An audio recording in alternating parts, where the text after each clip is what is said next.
how do I know that this is going to work? Usually, you got a system or a concept, you're hearing it from the purveyor. But what if you could hear stories from actual business leaders talking about, hey, I tried this concept and it worked, it was great. Or, hey, it didn't work. I really wish I would have known this. Oh, if I only would have known this before we spent $75,000 and Yeah. hundreds of hours, how differently it could have turned out. And so that's what we want to do, is share those stories so that you, the listeners, can confidently pick the next thing to advance your company and have a better chance of getting that return on investment and your time and energy. So learning from the experiences of others here. You don't have to just experiment yourself. Maybe there's somebody else that's tried this before and can tell you good or bad whether it works or not. Absolutely. A lot of the concepts out there to improve businesses, they're slightly different than another one. And so just hearing how other people went about it, there's not enough, a lot of times there's sequence is not taken into account, which way to improve your business, what order. And so to hear from somebody in their own words and hear the emotions of it, it will give you a chance to hear that better. And they have one of our guests coming up in May. They were implementing a lot of business concepts after they finished an acquisition. They built out their building, the credit line was almost maxed out, and they had to figure out what to focus on, what would help them make it work. And that's what we're going to share with people. So that's why the show exists, and there's the title, Confident ROI. Maybe if you hear some of these real-life stories, you'll be a little more confident that you can get your own return on investment for trying some of these strategies out here. So give us some examples. Do you give us the types of stories or the types of strategies that you've come across that you're going to share with us here? Sure. One of the articles, actually the podcast came from the fact that I'm releasing a magazine called Confident ROI, which is doing the same thing. And as I interviewed people and I listened to their stories, there was just more stuff than I could convey. And especially conveying the emotion when people were going through a challenging thing. One of the stories is of Robin Osborne, who was running her family business. It was second generation, and they were struggling. And they were stuck, and they used one of the new business alignment tools out there to implement something. And they went through this process where she had to deal with some challenges that her family members brought up, and how she was coming across within the company, and her brother had to confront her on something. And so we're going to share those stories with you. They're also in the magazine, but you're going to hear it, and you're going to hear it in their voice. Because what I always found when I was interviewing people for the magazine and the book I wrote was always the emotion, and that's tough to convey. But sound waves can convey that better than words can from someone else listening. You know, I just read a report that said, of course, I'm biased. I believe in radio and podcasts that get created out of this. But that podcasts get absorbed, audio gets absorbed differently into your brain, in that you're not being distracted by shiny moving objects or what's written on the page there. You absorb it differently. It goes to a different part of you. It's not an emotional reaction as much as it is an intellectual reaction. Do you think that's true? Absolutely. And actually one of the articles in the magazine, and will be a podcast, is on the Brain-Based Leadership Academy, or course, which I paid for and took. And it helps business leaders understand how are our brains programmed? How are we set up to learn? How are we set up to make decisions? How does that affect business leaders? Because our brains, they're still set as 10,000 years ago. We're living on the savannah. Isn't that the truth? And as part of that, isn't one of the ways we're hardwired to learn through stories? Hey, kid, tell me the story of the tribe. Hey, let me tell you, kid, how we do things here in this company. It's story. Tell me a story, Daddy. This is how we learn, and we remember. I always say, people coming over and over again, they want to give facts and figures and details. I understand that's part of the story. But tell me a story. Put it in real human terms that I can relate to, and I'll never forget that. And that's what we're going to focus on, because there was a nice YouTube video that PowerPoint's been around for about 30 years. The written word's been around for 5,000 years, 3 to 5,000 Right. years. But storytelling's been around for 10,000 years. Exactly. So it stood the test of time. Zuckerberg and Google haven't Messed it up yet. Yeah. So is this just going to be more happy talk, more consultant mumbo jumbo, more impossible dreams, or are we going to get real and talk about, hey, I don't have all the answers. Hey, I'm not really sure what to do next. Hey, maybe I got the same fears you got that we never want to admit in this world where we're always positive and thumping our chest and I'm big and powerful and fear nothing. Yes. I'm gonna ask all my guests for an example of how they struggled to confront reality or deal with negative feedback. As I wrote my book and did the research, I found that all the great business concepts out there assume the leader's going to have a good relationship with feedback and going to be able to see what's working and not working and make adjustments accordingly. Right. But that's not reality. I was going to see the little red flag went up on my head and said, I don't know if that's true. I'm thinking of bosses and people I've known here. Did they really want to listen to the truth? And I'll start with myself. The book got started because I was working with a company and I was in really deep. And we were making progress, but not as fast as I would have liked. And so I always brought that kind of stuff home at the time. And I was frustrated and a little grumpy. And my wife said, is it really just that company? Because that reminds me of that other company. And time before that. I knew where she was going. She thought it was me. And it opened up for me to evaluate it. And I got other feedback like that from a colleague that basically said, hey, I think you got a character flaw on how you deal with things when they don't go according to plan. Don't we all? And it was very liberating to hear it and absorb it and do something about it than just to deny it and say, you got it wrong. And it's actually how we're wired. We are wired not to spend the energy to really think critically, to look for the root cause. We're wired to stay on the surface, move quickly. Our brain is processing 11 million bytes of information a second. It only consciously processes 40 of it. 40 of it? 40. It wants to deal with things. That's how you can drive somewhere and go, how did I get here? Because your brain did a lot of it on using the non-conscious part of it. So again, I'll go back to what we started with. It's the difference between yes, but, which is what I hear all day long, politics, baseball, every business meeting I've ever been to. Why didn't we make our numbers? Why didn't this? The minute somebody starts coming at you, you immediately say yes, but, and I got 1,000 reasons why, as opposed to hearing what they're saying, yes, and maybe you're wrong, yes, and maybe I'll do something about it here. It's a whole different approach to life here. Well, yes, and what is really the root cause? Yeah, right. It's exactly. easy to stay on the surface and blame, deny, judge. Or just to roll over and say, okay, I screwed up, move on. Yeah. But to go down that deeper path to find out and to talk with our guests, okay, you tried this. Did it work? Or, oh, man, that didn't work. And people want to share as well. Hey, I went through this painful experience, but you don't have to. I really wish I would have done this before this. Or if I didn't want to deal with reality, I don't need to hire a new consultant. I don't need to get people in a lot of meetings until I'm ready to confront reality as the leader.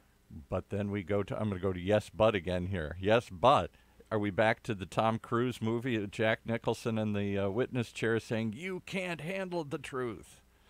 I sometimes wonder if we really want to know the truth or can handle the truth. Well, about ourselves. There's a reason why that meme is survived and is still very popular. It resonates, yeah. It's 30 years. I think it's. It's got to be, 20, 30 years old or something. It's one of the most famous movie lines recently here. You can't handle the truth. But this is where the show also is not just for the owner or leader of the company. People work in it because there are people leading companies that don't want to deal with the truth. And the book and the stories are a way to let those people find it on their own, to make their own discoveries that, gee, Maybe I'm not confronting reality, because that's tough. And as someone working in a company, your options are to be quiet about it, to confront it, or to leave. Yes. But if you leave as well, how do you know you're not going to the next place isn't going to be worse? We're going to talk about topics that you can identify a dysfunctional company before you go into it. Oh boy, wouldn't that be nice? Get some stories beforehand so that it's tough to leave a job.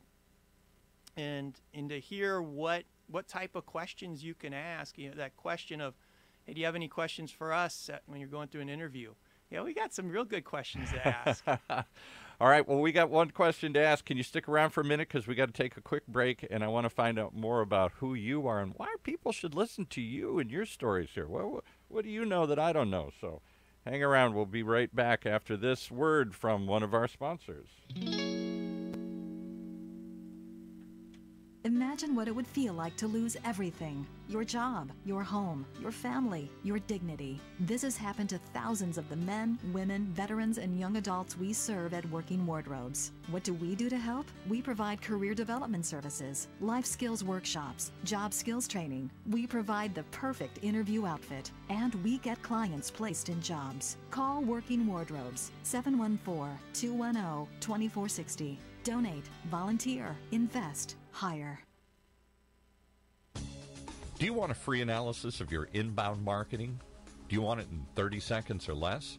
Then check out Marketing Grader, the free marketing tool from HubSpot. It's simple. Just go to marketinggrader.com, enter the URL that you want to analyze, and Marketing Grader will instantly give you a detailed report grading your lead generation, mobile marketing, social media, competitive benchmarking, and more. It's simple, it's powerful, and it's free. MarketingGrader.com. All right, we're back with Alex Vorobieff. I have to say that very quickly so I don't cover up the fact that I may not be able to spell your name, just so people, if they want to Google it right now, everybody's asking, how do we spell that name? Sure. V as in Victor, O-R-O. B as in boy, I-E-F-F. 2 F's. That's what always throws me off. Just like it sounds. Vorobieff. All right. So where do you come from? Where do you hail from? And why should anybody look to you as the great, not just for your own advice, but the collector of stories? What makes you such a good collector of stories here? I found it was the best way to convey to others different options. When I was cleaning up companies on the financial standpoint, and then we had that cleaned up, okay, how do we really get this company going? There's still something missing. I found that hearing stories on how other companies did that really opened the door. And so it's finding, you can talk in a digital manner and consultant mumbo jumbo about, you need to do this and you need to do this and then you need to do that. The three processes, the three implementation plan A, subchapter B of, Yeah, and for a high nuclear engineer company, maybe that's really going to work because they're that linear. But how do you connect and resonate with people like, that's how we can get people coordinating their efforts and getting it. There's just this assumption that people can get it. But it's what I saw, for me, I had this moment, it was actually when my wife confronted me about my bringing my frustrations home. We were at Disneyland. Wow, the happiest place on earth. Yeah, ironically, and I wasn't. It was Saturday morning. I was in a bad mood. And she said, well, and I had a cup of coffee. She goes, why don't we, my daughter and her go on a ride, and you finish your coffee. So I was sitting out there, and I was watching the canoe ride. I could see the Tom Sawyer's Island, and the Disney guide was paddling really hard, and they're pulling away from the dock. And people, they just got on the boat, the Disney guests. Some were paddling, some weren't doing anything, and some of the kids were kind of counterproductive. Yeah, right. And someone in the back from Disney was guiding, and I'm like, boy, that reminds me of some of the companies I deal with in terms people of paddling in the wrong direction, somebody fighting it, somebody just riding along, somebody trying to take control, all these things. Yeah, and the leader having to compensate for it. And then all of a sudden, it stopped. The leader got it off to the side. He turned around. he raised his paddle, said, "This is your fun stick." And he showed him how to hold it. You know, you put your hand here, hand there, put it forward, pull it back. And he goes, "Because there's 3 rules. If you don't row, we don't go." And he made them say it, and they got it. Right. He said, "Hey, don't splash. You know, the water used to be blue, but it's not anymore. People don't like it. And then don't stand up. You know, only a fool stands up in a canoe. But luckily, I'm a trained fool." And he told him some other rules like, "Hey, we're going to try to paddle together. We're going to sing some songs. We're going to get out of order. Here's what we're going to do to get back in order. Because if we work together, this should be about 10 minutes and easy for you."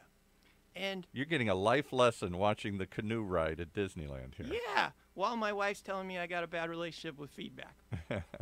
and bam, they turned around and they were gone less than 90 seconds. And I realized how many businesses, how many teams, they don't do even that. Yeah. And they expect a lot more. They're not paddling around a fake island. Yeah. They're actually out there spending money and time and energy, and sometimes people's lives are at risk. Yeah. And how do you get people on the same page in doing that?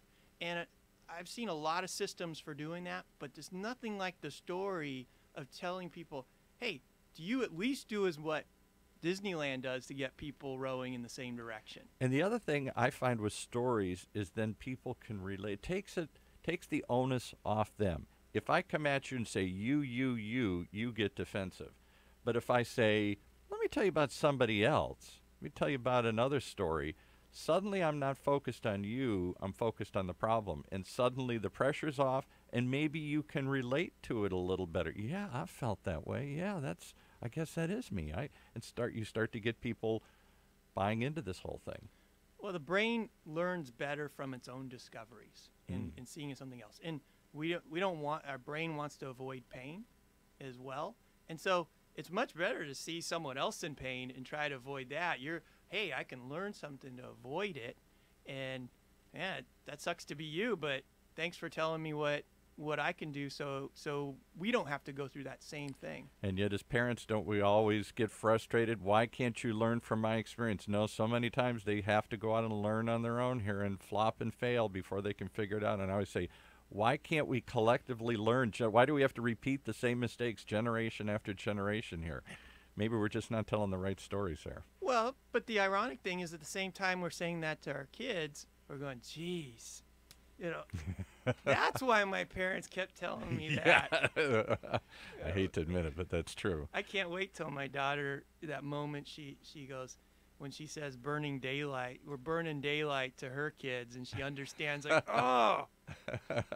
I can't believe I'm saying that. I fought that my whole life, and here I am. There's some truth to it.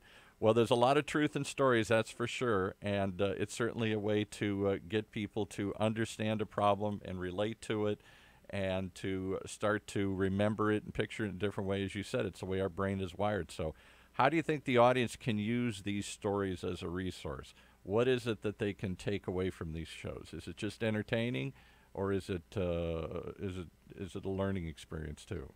Starts with entertainment, and then it's learning. And obviously listening to them as they come out is great, but when you hear you got a business concept you want to put into your business, be it hiring or strategy or how to improve customer service, check out if we've covered those concepts on the show, and we'll have transcripts, and you can go and find stories, actual stories, and you can go and find those people and talk to them. You can go to the Confident ROI website and click on the "Hey Vorobieff" button and say, "Hey, I want to know about this concept. I just heard a presentation about it, but I want to hear from people their real experiences with this. I've heard the marketing pitch. It might be great, but how can I find something else?" That's what my struggle was when I tried to recommend concepts to my clients to use, is I had no objective insight into these things. I could only get referrals from people who were implementers. Right, exactly. And so this way, hey, let's get a different angle. Let's get an unvarnished one and see what works and doesn't work. Well, we're all looking for real. We're all looking for genuine, authentic. So I'm looking for real, genuine, authentic stories. warts and all. Maybe that didn't work. Maybe they didn't have the answer. Or maybe it worked beyond their wildest expectations and had all sorts of other unforeseen consequences. People love stories, and I look forward to hearing the stories that you're going to share with us here in this show. And this podcast promises to be 37% more authentic than any other podcast. 37%. 37. It's that's not a fake number. That's a real number. And it's a prime number. So. That's true. Wow. We're going to get mathematical on this whole thing. I got to go look up prime number. Let's see. It's not divisible by anything but than itself. Okay. All right. I got that. All right. All right. Well, tell us again how they find you and Confident ROI. They can go to confidentroi.com, and it'll take you to my website, alexvorobieff.com, and you can subscribe to the show. You can also subscribe to the Confident ROI magazine. It's coming out in May. You can get the digital version as well as the print version. Wow. There is a print version? There is a print version. People like to touch things in their hand. They sure do. There's a tactile revolution going on now. And so if you like want that term. If you want a copy of the magazine, please go to the site and click there, as well as you can connect with me for more information. Well, these are stories you can hold on to, and I hope share. As I think one of the powers of stories too that doesn't get discussed very often isn't just the immediate learning one-to-one. It's the passing it on. That's what creates the culture. That's what creates the tradition. That's what creates the lasting impact of these things as one person shares them with another here. And I hope people will do that and share with us how these stories affected them, or share their stories as well.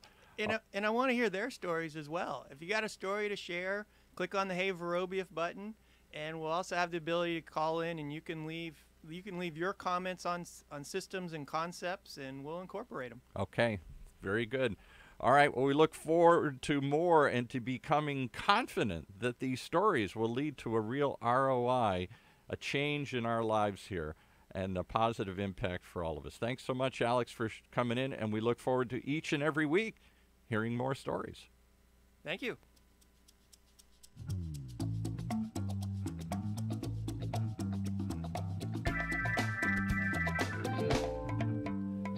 You've been listening to the only show that confidently shares stories with you, so you can be confident in your ROI. Right here in Orange County's only community radio station, OCTalkRadio.net.